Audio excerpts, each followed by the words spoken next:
अस्सलामुअलैकुम नाजरीन, programme fact matters के साथ मैं हूँ सुजैन जहान खान। पाकिस्तानी सियासत के मंजरनामे में तीन सियासी जमातें और वफाक आपस में पूरी शिद्दत के साथ लड़ते दिखाई दे रहे हैं। एक ऑपरेशन इश्यूज़ पर वफाक और खैबर पख्तूनख्वा एक दूसरे के खिलाफ सफ़े आरा दिखाई दे रहे हैं, तो दूसरी जानिब सानिया गुल प्लाजा के इशू पर पीपल्स पार्टी और MQM में ठन गई है। हमारे आज के प्रोग्राम का फोकस यही दोनों लड़ाइयाँ होंगी। अगर वफाक और खैबर पख्तूनख्वा की लड़ाई का जिक्र किया जाए तो हर गुजरते दिन के साथ ये लड़ाई शिद्दत इख्तियार करती जा रही है। आज वफाक ने वादी तीरा में ऑपरेशन और वहाँ पर मौसम की शिद्दत का सामना करने वाले IDPs के हवाले से KP हुकूमत के खिलाफ एक भरपूर चार्जशीट जारी कर दी है, जिसमें ये इल्ज़ाम लगाया गया है कि खैबर पख्तूनख्वा हुकूमत अपनी नाकामियों का मलबा इदारों पर डाल रही है। और साथ ही वफाक ने यह वजाहत भी जारी कर दी है कि इस वक्त वादी तीरा में कोई ऑपरेशन नहीं हो रहा। इसके साथ साथ ख्वाजा आसिफ ने KP हुकूमत से इसको वफाक की जानिब से जारी किए जाने वाले 4 अरब रुपए का हिसाब मांग लिया है। ख्वाजा आसिफ की चार्जशीट यहीं ख़त्म नहीं होती, बल्कि इसमें मजीद इल्ज़ामात भी शामिल हैं, जिनका जिक्र उन्होंने कुछ इस अंदाज में किया है। TTP जो तकरीबन अपने बाल बच्चों के समेत वहाँ पे रहते हैं, 400-500 के करीब उनकी तादाद है। उन्होंने सूबाई हुकूमत के साथ जो है कामयाब जो है नेगोशिएशंस की और 4 अरब रुपए का और साथ जो है माइग्रेशन का सारा जो पैकेज है, ये सूबाई हुकूमत के ऑर्डर्स हैं, जिसमें ये सारी माइग्रेशन वगैरह जो है कि और उसका सारा पैकेज है, बीच में हर चीज़ इसमें मेंशन्ड है। इसमें कोई दफाई फौज जो वहाँ पे तैनात है या उस इलाके में, उसका कोई ताल्लुक नहीं है इसके साथ। दूसरी जानिब वज़ीर आला सुहेल आफरीदी के भी वफाक पर सियासी हमले जारी हैं और वो ऑपरेशन की मुखालफत कुछ इस अंदाज में कर रहे हैं। इन्होंने इल्जामात लगाए, इन्होंने मुझे डराने की कोशिश की, मुझे दबाने की कोशिश की, लेकिन अल्हम्दुलिल्लाह जहां पर मैं खड़ा था यहां पर मैं खड़ा हूं और इंशाअल्लाह ताला अपने अवाम के साथ मैं खड़ा रहूंगा। ना मुझे कोई अपने नजरिए से 1 इंच पीछे हटा सकता है, ना ही कोई मेरे अवाम या मेरे सूबे के इंटरेस्ट से 1 कदम भी मुझे पीछे नहीं हटा सकता। PTI का इस चार्जशीट पर क्या रद्द अमल है, इस हवाले से गुफ्तगू करने के लिए हमारे साथ मौजूद हैं PTI रहनुमा और साबिक वज़ीर ख़जाना खैबर पख्तूनख्वा तैमूर सलीम झगड़ा। बहुत शुक्रिया सर प्रोग्राम में अपना कीमती वक्त देने के लिए। तैमूर साहब, सबसे पहले तो ये बताएं, क्योंकि आप भी खैबर पख्तूनख्वा के वज़ीर ख़जाना रहे हैं, तो आज ख्वाजा साहिब ने खैबर पख्तूनख्वा से 4 अरब रुपए का हिसाब मांगा है, जो कि IDPs और सूबे में सिक्योरिटी के हवाले से दिए गए थे। क्या KP हुकूमत से ये हिसाब मांगना बनता है वफाक का? ये मेरे ख्याल में वो जो तिरा ऑपरेशन के लिए जो डिस्प्लेस्ड रेफ्यूजीज के लिए एक नोटिफिकेशन है, उसकी बारे में बात कर रहे हैं जी। Exactly, IDPs। हाँ जी, मुझे समझ नहीं आ रही। देखिए, मेरे ख्याल में वफाकी हुकूमत अपने आप को भी कंफ्यूज कर रही है और ये बयानिए की चक्कर में जो है वो लोगों की मजीद डिसरिस्पेक्ट अर्न कर रही है। इस सवाल की तो कोई तुक ही नहीं बनती। मुझे ये नहीं समझ आती कि अगर वफाकी हुकूमत में हर कोई ये कहने वाला है बार बार कि जी हमारा इस ऑपरेशन से कोई ताल्लुक ही नहीं है, तो फिर पिछले 2-3 महीने से सुहेल अफरीदी और PTI और खैबर पख्तूनख्वा की हुकूमत की इस बुनियाद पे बार बार तनकीद क्यों हो रही है कि वो ऑपरेशन के खिलाफ है? और जो फिलहाल तिरा वैली में हो रहा है, हम उस ह्यूमैनिटेरियन क्राइसिस और आगे जाने के रास्ते पे क्यों नहीं बात कर सकते, रादर देन कि जो सबसे बदनामे ज़माना, सबसे इडियोटिक और सबसे स्टूपिड बात करने वाले वफाकी वजीर हैं, उनको हर रोज़ जो है वो TV पे सामने लाया जाए ताकि वो पता नहीं आए बाएं शाएं करते जाएं और किसी को कुछ समझ ना आए। सही। तैमूर साहब, आज एक ख्वाजा आसिफ ने एक और बात भी की है कि तीरा में 500 दहशतगर्द मौजूद हैं, तो वो तो अपनी जगह जस्टिफाइड है कि जी वहाँ पे दहशतगर्द मौजूद हैं। आप लोग कहते हैं कि जी वहाँ पे लोगों को नकल मकानी करना पड़ी है, कोई भी रिस्पॉन्सिबिलिटी नहीं ले रहा। हुकूमत वफाक एक अपना मौक़िफ़ देती है, जो आपकी जमात है PTI है वो एक अपना मौक़िफ़ देती है। इस सारी सिचुएशन के अंदर आवाम सफ़र कर रही है, जो लोग वहाँ के हैं वो सफ़र कर रहे हैं। इस पर आप क्या कहेंगे? आई एग्री, और मैं इसका जवाब आपको as an ordinary citizen of Pakistan दूंगा। सही। तो जब मैं वफाकी हुकूमत और ISPR की प्रेस कॉन्फ्रेंसेस देख रहा था ना, और ये मैं सीरियसली एक ऐसे बात कर रहा हूं जो आई होप सेंसर भी ना हो और जिसको हम सुन सकें, तो मेरे जहन में ये आ रहा था as a citizen of Pakistan and as a citizen of Pakhtunkhwa जो मिलिट्री एक्टिविटी हमने करनी है दहशतगर्दों के खिलाफ, तो वो कामयाब तभी हो सकती है और वो मिलिट्री एक्टिविटी ज़रूरी है, लेकिन उसके लिए वफाकी हुकूमत, सूबाई हुकूमत, सिविल और मिलिट्री लॉ एनफोर्समेंट एजेंसीज का और लोकल पॉपुलेशन का एक पेज पे होना ज़रूरी है। ट्रू। उसके दो रास्ते हैं जी। एक कि जो सूबाई एपेक्स कमेटी है जिसमें सिविल और मिलिट्री अथॉरिटीज दोनों बैठती हैं, जो चीफ मिनिस्टर की सरबराही में बुलाई जाती है और जिसमें अक्सर गवर्नर भी पार्टिसिपेट करते हैं, यानी वफाकी नुमाइंदे, और उसमें अपोजिशन लीडर्स को भी बुलाया जा सकता है, कि उसमें एक कंसेंसस जो है वो बनाया जाए कि आगे जाने का अमल क्या है। ट्रू। और दूसरी चीज ये कि जहां पे सूबाई हुकूमत, सूबाई पार्लियामेंट ने जो है वो सिविल लीडरशिप को और 11 कोर की लीडरशिप को भी बुलाया है कि आप पार्लियामेंटेरियंस को इन कैमरा ब्रीफिंग दें, तो मुझे बताएं उसमें इशू क्या है। सही। मेरी ये राय होगी दोनों पार्टीज को कि terrorism is way more serious an issue than ये बयानिए का खेल, और उसके लिए जो एक्चुअली करना है उस पे जो है वो फोकस करें।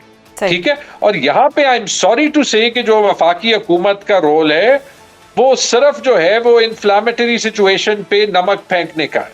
सही। सर, इस वक्त तो जो हम देख रहे हैं एक ब्लेम गेम जारी है आपकी हुकूमत की तरफ से भी, वफाकी हुकूमत की तरफ से भी, लेकिन आज वफाकी हुकूमत ने एक लंबी चौड़ी चार्जशीट केपी पर जो लगाई, ये इल्ज़ाम तो वो लगा रहे हैं कि आप लोग अपनी नाकामी छुपाने के लिए इदारों पर मलबा डाल रहे हैं। अब सर ये कहीं ना कहीं इशू तो आ रहा है। मैंने तो सुजैन जी, मैंने अभी कोई मलबा डाला किसी पे? नहीं, लेकिन उन्होंने एक इल्जाम लगा दिया ना, उन्होंने एक इल्जाम लगा दिया। अच्छा, अब अगर मैंने मलबा नहीं डाला, मैं एक एग्जांपल देता हूं। जो मेरी एडवाइस थी कि सूबाई हुकूमत को ऑपोजिशन के साथ जब एक अमन जिरगा हुआ है, उसके कुछ जो है वो रिकमेंडेशंस निकले हैं, तो वफाकी हुकूमत को बैठना चाहिए और वफाकी हुकूमत के मातहत जो पाकिस्तान की फौज भी आती है, जो हम सब के लिए काबिल कदर हैं, कि वो भी साथ बैठ जाए। इसमें आपको कोई गलत बात लगती है? सही।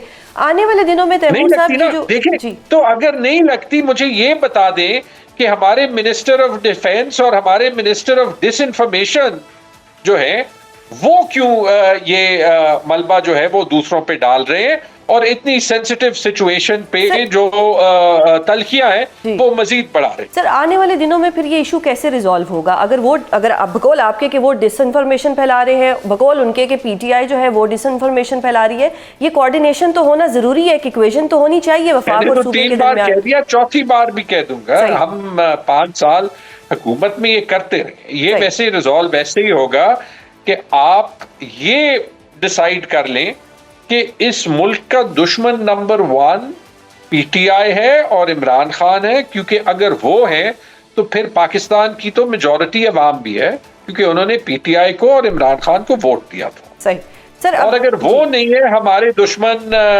जो है वो अक्रॉस द बॉर्डर हिंदुस्तान है, और अगर हम जो है वो इंटरनेशनल पीस और अमन की खातिर एक बोर्ड ऑफ पीस पे इजराइल के साथ भी बैठ सकते हैं, तो फिर हम जो है वो उन लोगों के साथ क्यों नहीं बैठ सकते as a state, as the federal government, जो आपकी पॉलिटिकल ऑपोजिशन है, ताकि आगे जाने का रास्ता ढूंढे। अब मेरे ख्याल में अगर मैं एक तीसरा बंदा होता और मैं सुन रहा होता, तो आप ही फैसला कर लें कि जो मैं बातें कर रहा हूं वो सेंसिबल है, या जो ख्वाजा आसिफ और मिनिस्टर ऑफ डिसइंफॉर्मेशन अता तारड़ कर रहे हैं वो सेंसिबल है। सर, एज अ लेमैन तो हमें यही लगता है कि जो इस वक्त हम विजुअल्स देख रहे हैं सोशल मीडिया के ऊपर, कि वहाँ की जो तीरा की आवाम है वो सफ़र कर रही है, रिगार्डलेस ऑफ दिस के वफाक क्या कह रही है, रिगार्डलेस ऑफ दिस के सूबा क्या कह रहे हैं, वो सफरिंग जो हमें नजर आ रही है ना, वो बहुत ज़्यादा हमारे लिए सफरिंग का बाइस बन रही है।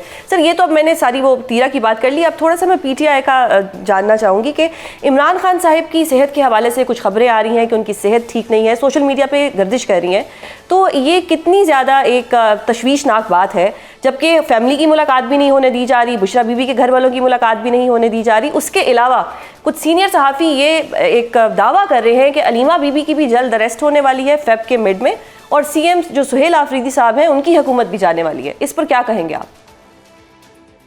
मैं एक सवाल उठाऊंगा कि ये सीनियर सहाफियों को कैसे पता चल जाता है कि अलीमा आपा का भी अरेस्ट होने वाला है, और कि सुहेल अफरीदी की हुकूमत जो है वो जाने वाली है, क्योंकि ये तो किसी लीगल प्रोसेस का नतीजा होंगे ना।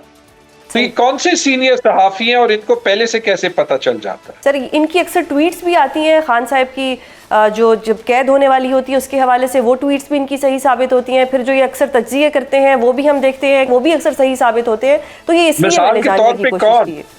सर, मैं अब नाम नहीं लेती, लेकिन अब आप मुझे सेहत के हवाले से बता दें इमरान खान साहब। नहीं, लेकिन आप मुझे ये बताएं कि आप खुद कोट कर रही हैं कि कुछ सीनियर सहाफी जो है वो ये कह रहे हैं, तो आप कैसे उनका नाम नहीं ले सकती? वो तो मतलब सर, हसन अयूब साहब है, हसन अयूब साहब। सर, अगर नाम लें तो फिर पीटीआई को एतराज होता है। नहीं, मुझे कोई एतराज नहीं है। आपने खुद ही साबित कर दिया कि वो जो जिसको आप सीनियर सहाफी कह रहे हैं, कि अगर वो वाकई ये कह रहे हैं और उनको पहले से कोई इनसाइड इंफॉर्मेशन है, तो ये तो मिसकैरेज ऑफ जस्टिस है। और अगर ये मिसकैरेज ऑफ जस्टिस है तो फिर हसन अयूब साहब को जो है वो अदालत में खड़ा होना चाहिए और उनसे ये जो है वो जवाब मांगना चाहिए कि उनके पास एक अदालती प्रोसेस का नतीजा, वो नतीजा आने से पहले कैसे आ जाता। सही। सर, अफरीदी साहब तो कह रहे हैं कि वो परसों खान साहब से मिलने जाएंगे और अगर उनकी मुलाकात नहीं होने दी तो वो वहीं बैठे रहेंगे। अगर सर वो वहीं बैठे रहेंगे तो वफाक को एक और मौका मिल जाएगा आपकी हुकूमत को क्रिटिसाइज करने के लिए कि सूबे के क्या हालात हैं, सूबे में दहशतगर्दी है, तीरा के लोग डिस्प्लेस हो रहे हैं, और सुहेल अफरीदी साहब जो है वो हर चीज़ को छोड़ के इमरान खान से मिलने के लिए अडियाला के बाहर बैठे हुए हैं। इस पर क्या कहेंगे आप? मेरे ख्याल में सुहेल अफरीदी को बिल्कुल जो है वो सूबे की गवर्नेंस पे फोकस करना चाहिए और वो फोकस करते भी हैं। लेकिन अगर आप कहें कि for example for argument sake कि उन पे तनकीद होती है, तो मेरे ख्याल में फिर वफाकी हुकूमत पे उससे ज़्यादा तनकीद बनती है कि इतनी संगीन सूरत हाल में जहाँ इमरान खान की सेहत पर भी खदशात होते हैं, वो हर हफ्ते दो बार जो है वो पाकिस्तान के कानून, पाकिस्तान का आईन, पाकिस्तान का जेल मैनुअल तोड़ते हैं। क्यों? कि पाकिस्तान के एक्स प्राइम मिनिस्टर से किसी की मुलाकातें ना हो। तो मेरे ख्याल में फिर क्राइसिस तो शायद वही बना रहे। और याद रखें सुजैन, ये वो वफाकी हुकूमत है जो जब स्काई न्यूज से मिलती है तो वो कागज पे ये कह देती है कि मतलब 120 हलकों में 120 हफ्तों में इमरान खान की 800 से ज्यादा मुलाकातें हुई। ये मेरे ख्याल में कहा था ना एक वफाकी हुकूमत के डिफरेंट। तो आप और मैं तो हर हफ्ते ये देखते हैं जी कि हफ्ता आता है, हफ्ता गुजरता है, मुलाकात एक भी नहीं होती सर। और ये जो सुबह दोपहर शाम की मुलाकातों की लिस्ट है, ये वफाक ने कैसे बनाई? सही। सर, मुझे एक चीज़ बताएं, वो 29 जनवरी से लेके 8 फरवरी तक डू यू थिंक कि पीटीआई कोई टफ टाइम दे सकती है हुकूमत को? पीटीआई टफ टाइम दे रही है। पीटीआई में मसले बहुत हैं, वो मसले मैंने एक्नॉलेज किए हैं, आपके प्रोग्राम पे भी एक्नॉलेज किए हैं। सबसे पहले तो इमरान खान टफ टाइम दे रहे हैं, और जो टफ टाइम इमरान खान दे रहे हैं वो मेरे ख्याल में पाकिस्तान की तारीख में किसी ने जो है वो नहीं दिया। अच्छा, टफ टाइम भी दे रहे हैं क्योंकि 4 साल में इमरान खान की स्पिरिट, इमरान खान की बहादुरी, इमरान खान की दलेरी जो है वो 1% भी कम नहीं हुई। इस हद तक कि मैं देख रहा था कि अभी हुकूमत पंजाब जो है वो बसंत पे कह रही है कि गो फ्लाई अ काइट, पतंग उड़ाओ, लेकिन उस पतंग पे किसी की तस्वीर नहीं हो सकती क्योंकि इमरान खान की तस्वीर का इतना डर है, इतना खौफ है। सही। तो पहले तो इमरान खान टफ टाइम दे रहे हैं। बाकी जहां तक पार्टी का ताल्लुक है, इंशाल्लाह हम कोशिश करेंगे कि 8 फरवरी को जब आपका भी वोट सुजैन चोरी हुआ था, अगर हमने उस मुल्क में रहना है जहां आपका और मेरा वोट का फैसला कोई तीसरा करे तो फिर ठीक है, अगर नहीं है तो उसके खिलाफ हम जो है वो अपना आईनी और कानूनी एहतजाज करेंगे। और अगर उसमें कोई खामियां है, वो खामियां ठीक है, वो हमारे जो जो जो जो जो जो मूवमेंट है उसमें ताखीर जरूर लाएंगी, लेकिन we will continue to struggle until Imran Khan struggles and until we win this battle. बहुत शुक्रिया सर प्रोग्राम में अपना कीमती वक्त देने के लिए। जी नाजरीन, तैमूर सलीम झगड़ा साहब ने अपने रद्द अमल में वफाक से जवाब मांग लिया है। अब देखते हैं कि वफाक इस पर क्या जवाब देती है। और अब प्रोग्राम में हम तीरा ऑपरेशन के इशू पर वफाक और खैबर पख्तूनख्वा के दरमियान इल्ज़ामात के मुसलसल तबादले और इस हवाले से होने वाली लड़ाई पर बात करेंगे, जिसके लिए हमारे साथ मौजूद हैं नून लीग रहनुमा और वज़ीर आज़म के कोऑर्डिनेटर बराए तिजारत राना एहसान अफसल। बहुत शुक्रिया सर प्रोग्राम में अपना कीमती वक्त देने के लिए। आज वफाक ने KP हुकूमत से 4 अरब का हिसाब मांग लिया है, जबकि KP हुकूमत कहती है कि जो उनके 54 अरब रहते हैं वो दिए जाएं। किसने किसका कितना हिसाब देना है और क्या ये लड़ाई अब ऐसे ही चलती रहेगी? बिस्मिल्लाहिर्रहमानिर्रहीम। देखिए, लड़ाई तो होनी ही नहीं चाहिए। वफाक और सूबे को एक पेज पे होना चाहिए, लेकिन बदकिस्मती से ये हर चीज़ को मुतनाज़ा बना दिया जाता है और जानते बूझते बनाया जाता है। अब इसके अंदर देखें, तिरा का जो ऑपरेशन है, इसके अंदर फ़ंड्स एलोकेट किए गए, इसके अंदर 41 पुलिस की पिकेट्स लगानी थी, जिरगा बैठा, सूबाई हुकूमत की नुमाइंदगी थी, उसके अंदर फ़ैसला साजी हुई और अब वो उससे मुकर रहे हैं और वो कह रहे हैं कि ऑपरेशन नहीं होने देंगे, जबकि ऑपरेशन तो है ही नहीं है। IBOs हैं, इंटेलिजेंस बेस्ड ऑपरेशन हैं, तो लार्ज स्केल ऑपरेशन नहीं है।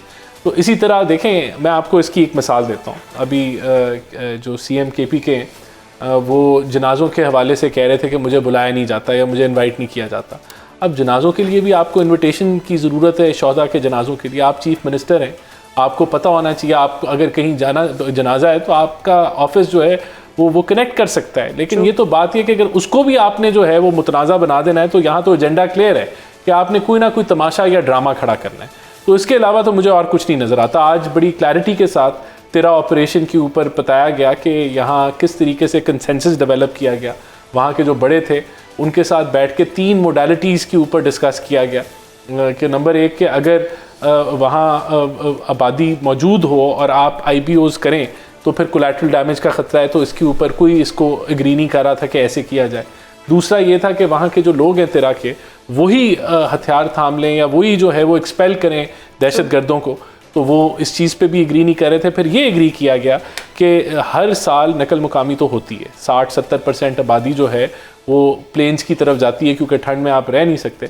तो वहाँ इस टाइम को यूटिलाइज़ किया जाए कि इस दफ़ा सब लोग वहाँ से नकल मुकामी वॉलंटरीली करें और इस दौरान जो है इंटेलिजेंस बेस्ड ऑपरेशन जो है वो कर लिए जाएं। तो इस पे जिरगा की एग्रीमेंट होगी। लेकिन अब सारा कुछ करने के बाद आप कह रहे हैं कि हम ये नहीं होने देंगे, वो नहीं होने देंगे। सही। अब आपने तीरा की बात की। आज ये जो हमारे ख्वाजा साहिब हैं उन्होंने भी कहा कि कलअदम TTP के 500 दहशतगर्द वहाँ पे हैं।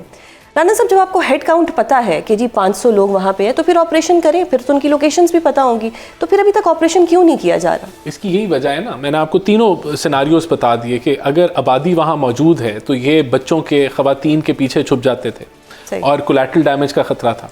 तो ये एक रुकावट बनी जिस पे एग्री नहीं किया उधर की अवाम ने कि जो बड़े हैं, जिरगा का जो हिस्सा था कि इसको हम इस तरीके से करें। दूसरी ऑप्शन ये थी कि उन 400-500 लोग जो हैं जो वहाँ बैठाए गए और हर वो चीज़ में वो अखवानी और तालिबान जो हैं वो इन्वॉल्व पाए जाते हैं दहशतगर्दी, और ये पिछले कुछ दिनों के अंदर औरकज़ई, खैबर और तिरा के अंदर दहशतगर्दी के वाक़यात बढ़े हैं और यहाँ तक कि ड्रोन का भी इस्तेमाल किया गया है हमारी फोर्सेस के ख़िलाफ़। तो इस पर भी एग्रीमेंट नहीं थी कि वो ख़ुद उसको एक्सपेल कर दें। तो अब यही तय हुआ कि कोलैटरल डैमेज से बचने के लिए ये नकल मुकामी का जो वक्त है इसको यूटिलाइज़ करते हुए आप, क्योंकि 70% तो लोग वैसे ही नीचे चले जाते हैं, तो बाकी जो 20-30% लोग हैं वो भी इस दफ़ा जो है नकल मुकामी का वो हिस्सा बने और उनके लिए अरेंजमेंट की गई। 50,000 रुपया फ़ी ख़ानदान जो है उनको रेंट दिया जाएगा। इस बेसिस पे जब वो वहाँ से नकल मकामी करेंगे तो तब जब आप इंटेलिजेंस बेस्ड ऑपरेशंस करेंगे जो कि लार्ज स्केल ऑपरेशंस नहीं होते, तो आप उन दहशत गर्दों को इख्तिताम, उनका आप खात्मा कर सकेंगे। तो यही इस पे एग्रीमेंट हो गई। तो ये अगर ये हो जाता है तो मेरे ख्याल से वहाँ से दहशत गर्द जो हैं जो वहाँ वो ख़त्म हो जाएंगे। अच्छा, अभी आपसे पहले तैमूर सलीम झगड़ा साहब थे हमारे प्रोग्राम में, उन्होंने कहा वफाक, इस्टेब्लिशमेंट और सूबाई हुकूमत कोऑर्डिनेट कर ले, मिल के कोई हल निकाल ले। तो अब किस चीज़ का वेट किया जा रहा है? एक चार्जशीट आप लोगों की तरफ से आती रहेगी, एक चार्जशीट PTI की रहेगी। इस चार्जशीट के दौरान कोऑर्डिनेशन में किस चीज़ की रुकावट है? देखें, नेशनल एक्शन प्लान बना हुआ है, उसके अंदर सूबों का रोल जो है वो डिफाइंड है, वफाक का रोल डिफाइंड है, अदारों का रोल डिफाइंड है, उसकी इम्प्लीमेंटेशन है, उसमें तो कोई रुकावट नहीं है। अच्छा, दूसरी तरफ आपने जिरगा बिठाया, जिरगे में क्या DC मौजूद था? क्या सूबाई नुमाइंदगी मौजूद थी? क्या आपने अपनी कैबिनेट से अप्रूवल नहीं किया फंड की एलोकेशन का? तो वहाँ भी कंसेंसस भी था, वहाँ भी मुशावरत थी, वहाँ भी जो है वो बातचीत हो रही थी।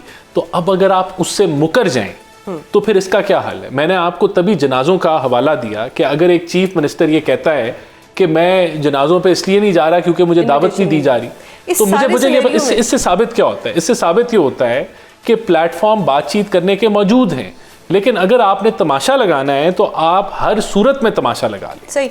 हम तो एज अ लेमैन जो सोशल मीडिया पे देख रहे हैं ना, जो क्लिप्स आ रहे हैं, जो विजुअल्स आ रहे हैं इस सर्दी के अंदर, वो हमें देख के बड़ा एक अफसोस होता है कि वहाँ के लोग जो सफ़र कर रहे हैं वो सफ़र नहीं होना चाहिए था। चाहे जो भी ऑपरेशन है, इंटेलिजेंस स्पेस है या कुछ भी है, एटलीस्ट आवाम को, गरीब आवाम को सफ़र नहीं करना चाहिए। ये तो तीरा की बात होगी।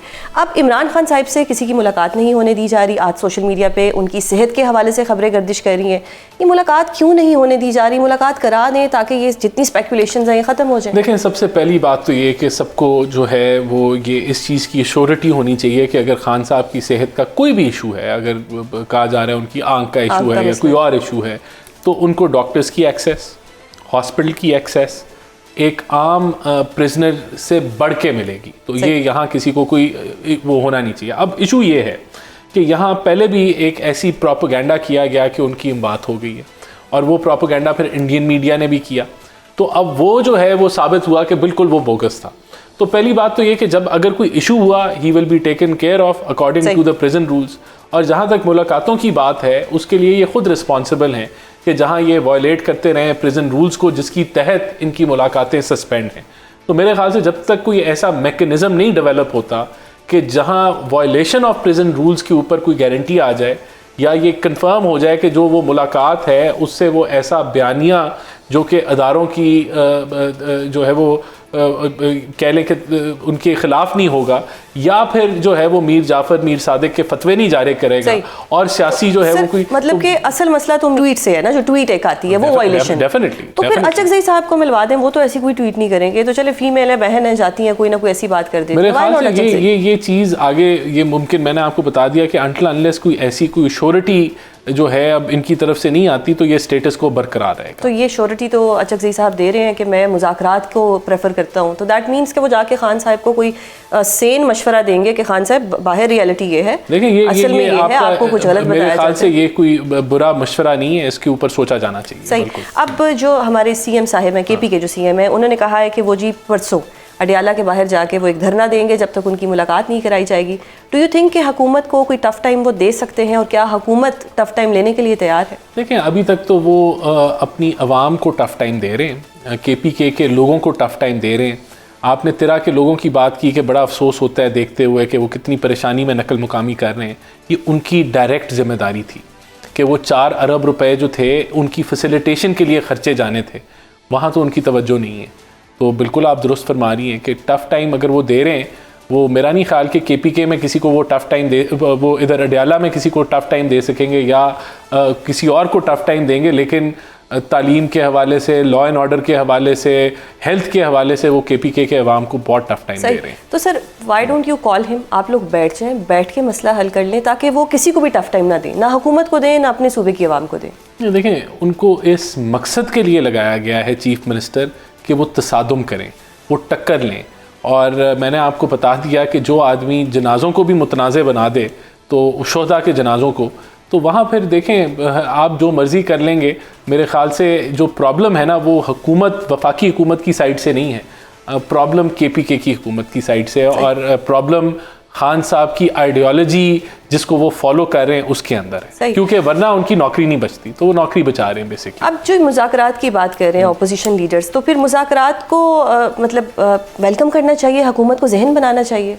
देखें, आप दुरुस्त फरमा रही हैं, प्राइम मिनिस्टर तो मुज़ाकरात के लिए, लेकिन आप मुज़ाकरात की तरफ तो आप बढ़ना चाहते ही नहीं हैं। आपका तो एजेंडा ही जो है वो तसादुम का है। अगर आप एक सूबे के सरबराह होते हुए वफाक से, या जो आपका रियासत का जो दहशतगर्दी के ख़िलाफ़ जो एफ़र्ट्स हैं, आप उससे टक्कर लेंगे, आप हर लिहाज से एक कन्फ्रंटेशन का माहौल बनाएंगे जिससे एनआरकी फैले। अब आप सोचें कि ये कितनी बड़ी कन्फ्यूजन है कि तिरा का मामला बना हुआ है कि आपके जो अफवाज पाकिस्तान है वो शहादतें दे रहे हैं अपने, और आप जो है वो अपनी सियासत चमका रहे हैं। तो फिर कैसे बातचीत होगी? सही। ये तो देखें, आपने जिस चीज़ पे एग्री किया, जहां आपकी गवर्नमेंट की मुशावरत शामिल थी, अगर आप उससे ही मुकर जाएंगे, अगर आप हर चीज़ से मुकर जाएंगे और आप तसादम का इख्तियार करेंगे, तो मुझे बताएं कि क्या करें फिर हम। सही।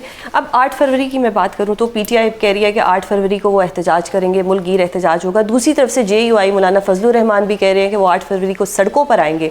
ये तो हुकूमत के लिए परेशानी बढ़ नहीं जाएगी?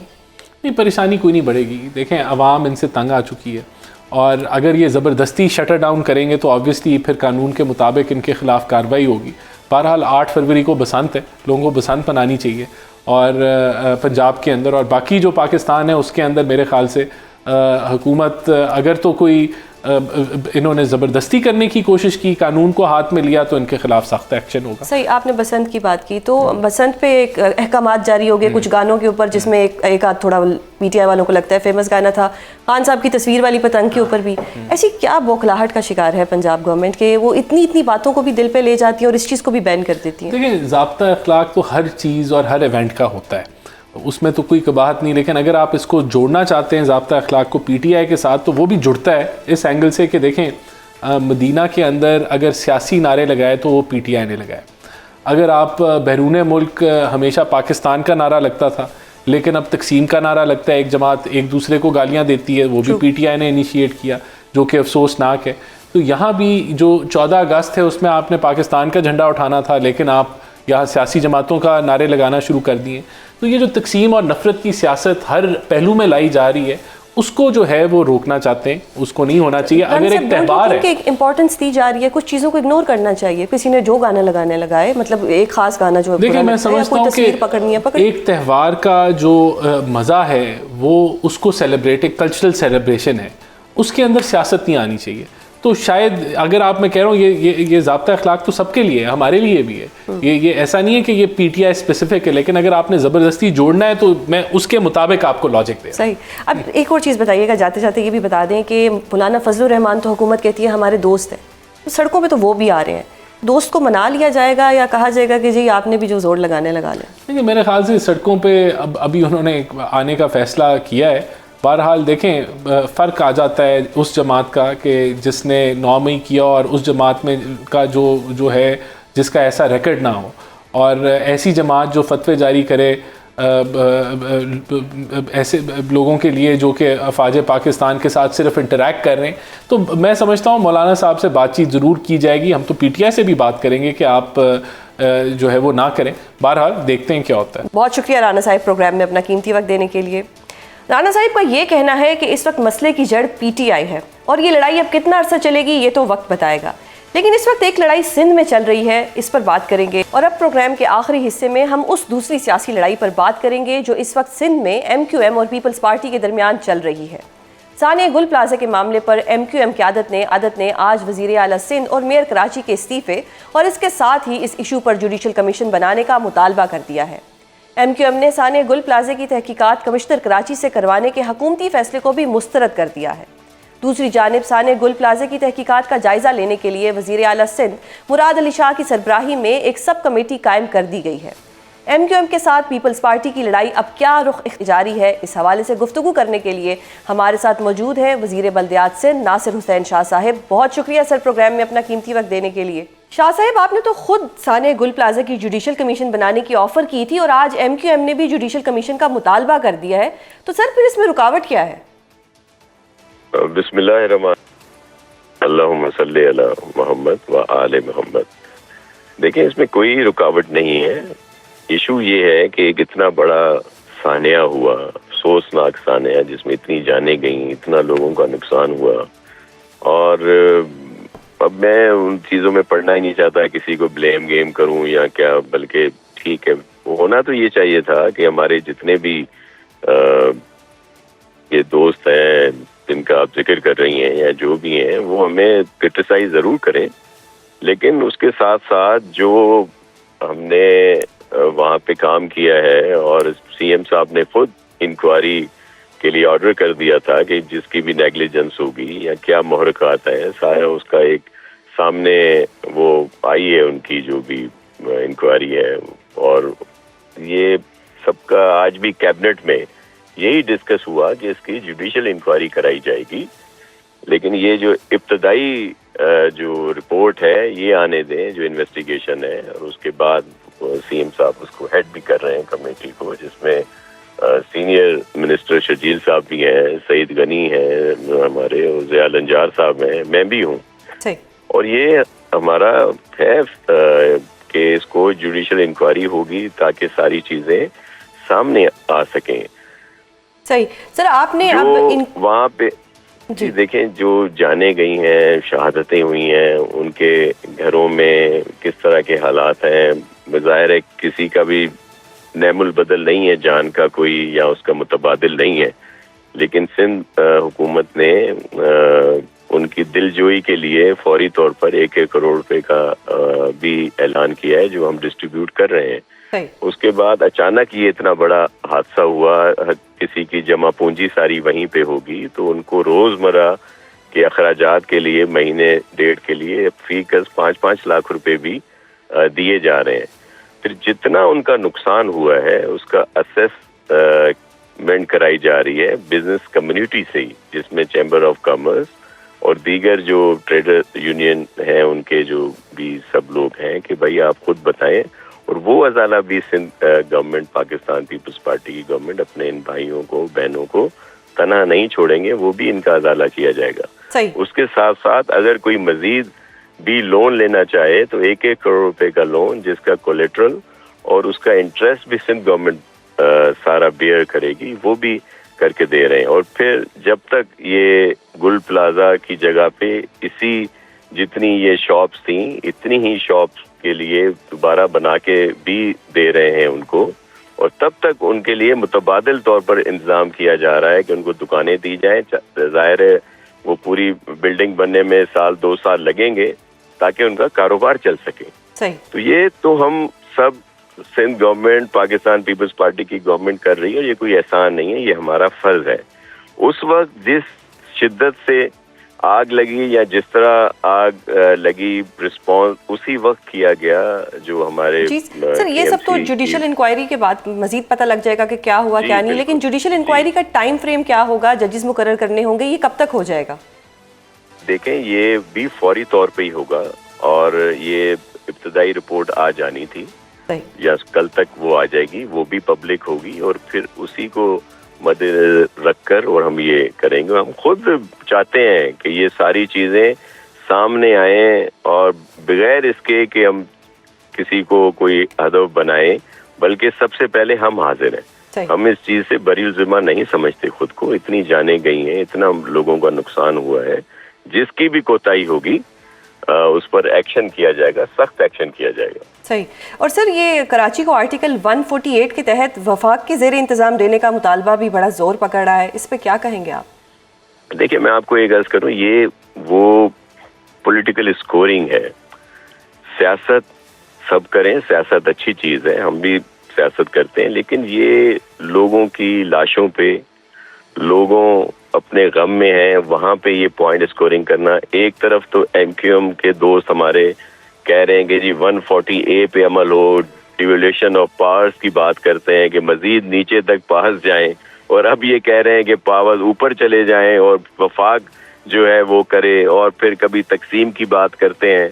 तो ये मैं सर, क्या पीपल्स पार्टी पे दबाव महसूस कर रही है इस किस्म की डिमांड? पीपल्स पार्टी जी नहीं, बिल्कुल भी नहीं। हम इनकी चीजों को सीरियस ही नहीं लेते, इस तरह की, ये सिर्फ इस तरह की पॉइंट स्कोरिंग करते हैं। एमक्यूएम की सिक्योरिटी क्यों वापस ली गई? देखें, जिनके पास भी सिक्योरिटी है ऑफिशियली, उनसे वापस नहीं ली गई, जिसमें हमारे फेडरल मिनिस्टर मोहतरम खालिद मकबूल सिद्दीकी साहब, हमारे मोहतरम जो हैं मुस्तफ़ा कमाल साहब फेडरल मिनिस्टर जो हैं, और इसके साथ वो जो हमारे अली खुर्शीदी साहब हैं जो लीडर ऑफ द ऑपोजिशन है, और वो अनीस कायम खानी साहब हैं। इसी तरह दीगर कुछ लोग हैं जिनकी वो जो एक सिक्योरिटी में वो थ्रेट असेसमेंट होती है, उसके तहत जिन जिन को भी मिली है उनसे किसी से वापस नहीं ली गई, और उनके पास मौजूद है वो सिक्योरिटी। और इसमें तो कोई वो नहीं है कि वो एक हमारे खिलाफ बयान दे दें और हम उनके खिलाफ कोई एक्शन लें। ऐसा पीपल्स पार्टी का वतीरा ही नहीं है। आप देखते हैं कि सोशल मीडिया हो या वैसे नेशनल मीडिया हो, कितना क्रिटिसाइज किया जाता है, लेकिन हमने तो कभी किसी चीज का वो नहीं किया, बल्कि हम अपना काम करते हैं कि क्योंकि उन्होंने साने गुल प्लाजा पे तनकीद की थी, इसकी वजह से उनसे सिक्योरिटी ले ली गई है। ये तो मैं आपको बता रहा हूँ ना कि वो इस मामले पर पॉइंट स्कोरिंग कर रहे हैं, सही, जो मुनासिब नहीं है। इनको तो चाहिए तो ये था कि ये वफाकी हुकूमत में है, ये वफाक से मुतालबा ये करें कि आए इन जो बेचारे इस वक्त बड़ी मुसीबत में हैं, जिनके अजीज बिछड़े हैं, जिनका इतना माली नुकसान हुआ है, उसमें ये तो वहाँ अपील करेंगे जी आए आप भी सपोर्ट करें। सिंध गवर्नमेंट तो चले सपोर्ट कर रही है, ये उनसे ये करें, ये बिल्कुल हमारे साथ आए, हम मिलकर इसमें काम करने के लिए तैयार हैं। और मैं कोई सख्त बात करने का आदी नहीं हूं कि मैं अब जिस तरह की उन्होंने प्रेस कॉन्फ्रेंसेस की हैं या जिस तरह के बयान दिए हैं मैं भी अभी शुरू हो जाऊं उनके ऊपर। ये वक्त मुनासिब नहीं है। ये वक्त हमारा उन गमज़दा जो फैमिलीज हैं उनकी दिलजोई करने का है कि उनका हम किस तरह सपोर्ट कर सकें। बहुत शुक्रिया सर प्रोग्राम में अपना कीमती वक्त देने के लिए। नाजरीन, शाह साहब ने इस बात की वजाहत कर दी है कि MQM में से किसी की भी सिक्योरिटी वापस नहीं ली गई। आज के प्रोग्राम में इतना ही। कल आपसे दोबारा मुलाकात होगी। अपना बहुत ख्याल रखिएगा। अल्लाह हाफ़िज़।